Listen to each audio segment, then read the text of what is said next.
آقاخانی.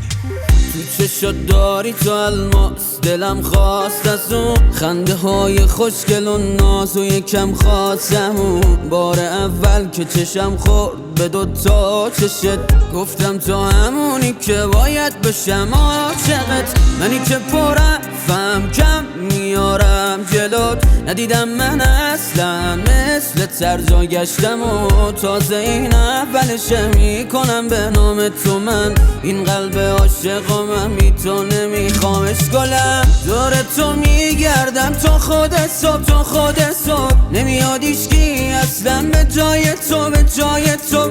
عشق تو نابه کم یابه، ندیدم من مثلش. دیوونه کرده من اون چشای تو چشای تو. دور تو میگردم تا خود صبح تا خود صبح. نمیاد ایشکی اصلا به جای تو به جای تو.